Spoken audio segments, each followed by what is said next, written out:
तर गाईस आता तुम्ही बघूच शकता की मी घालून एअरबड्स घालून ब्लॉग करतोय. तर तुम्हाला साऊंड क्वालिटी कशी येते ते सांगा.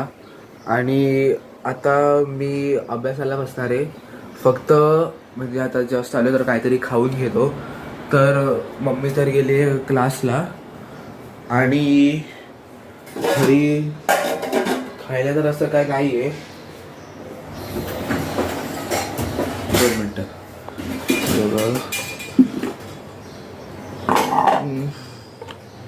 एक चपाती आहे.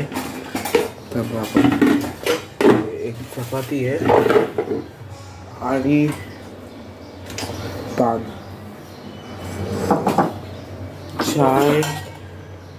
चाय पण थोडीशी चाय वाढवावं लागेल. थांबा लाईट लावतो. तर चपाती आधी ही चपाती तूप लावून गरम करेल.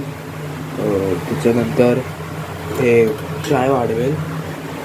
तर नंतर भेटू.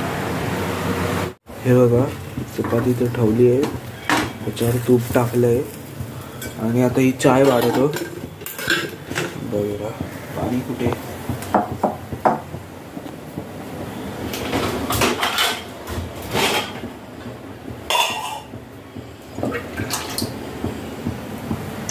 तसं पण एवढ्या गरमी तसं पण चाय प्यायची मन नाही करत. पण आता चपातीसोबत काय खायला नाही आणि वरतून एवढी भूक लागली आहे.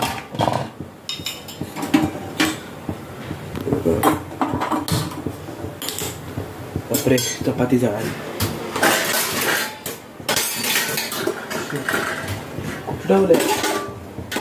हातानेच करावं लागेल.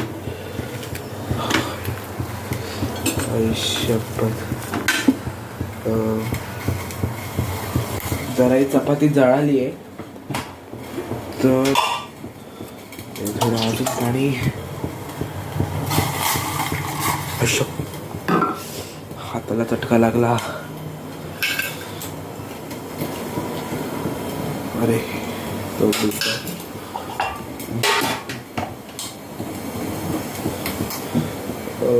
त्याच्यामुळे जरा चाय पत्ती आणि साखर म्हणजे आमच्या घराला असं गुळच असतं. तर चाय पत्ती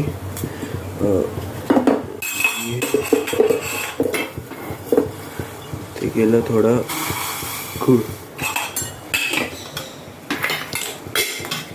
हे सगळं ठेवू आणि त्याच्यानंतर चाय. आणि तर गाईस मी आताच अभ्यासावरून उठलो आहे आणि तुम्ही बघू शकता. हे बघा आताच उठलो आहे आणि थोड्या वेळापूर्वीच मी सगळं फ्रेश वगैरे झालो. त्याच्यानंतर अभ्यासाला बसलो. आणि म्हणजे लास्ट फ्लॉ मी कधी एंड केलेला चपाती गरम करते. त्याच्यानंतर बसलो आहे अभ्यासाला आणि आता 9 वाजलेत. तर आता उठलो, आता जेवेल आणि झोपेल मस्त. आज जेवायला आहे गवारीची भाजी. मी ते बघू शकता. हे बघा आज इथे आहे गवारीची भाजी. सॉरी डाळ आहे आणि भात आहे बघा इथे. तर आता हे त्याच्यानंतर जेवून झोपून जाईल कारण उद्या पहिलेच एक्झाम आहे. उद्या थोडं आता आहे बघा. मी फिजिक्सचं तर थोडं न्यूमेरिकल सॉल्व केलेले. पण म्हणजे थोडे मला फिजिक्सचे न्यूमेरिकल्स हार्ड जात आहेत. तर बघू. पण मला म्हणजे बायोलॉजी आणि केमिस्ट्रीमध्ये चांगले आहे, पण ना फिजिक्समध्ये थोडं हार्ड जातं. तर बघू काय होतं. उद्या 40 मार्क्सचा पेपर आहे आणि काय माहीत बायोला तर सगळ्यात जास्त हे देणार आहेत ते. म्हणजे बायोला वेटेज जास्त आहे, त्याच्यानंतर फिजिक्सला वेटेज आहे, त्याच्यानंतर केमिस्ट्रीला वेटेज आहे किंवा असं काहीतरी आहे. आणि सायन्स नंतर इंग्लिशची एक्झाम आहे तुम्ही बघू शकतात. आणि त्याच्यानंतर 1ला सुट्टी मॅथ्सची एक्झाम, 3ला सुट्टी बाकी SST आणि मराठीची एक्झाम. त्याच्यात कदाचित इथे ह्या बघा ह्या 10 तारखेला मी जाणार गावी. तर बघू कसं होतं. आणि ज्या दिवशी एक्झाम संपते 5 तारखेला त्या दिवशी त्या लोकांनी पेटीएम ठेवली आहे, तर अजून वाट लागेल. तर बघू.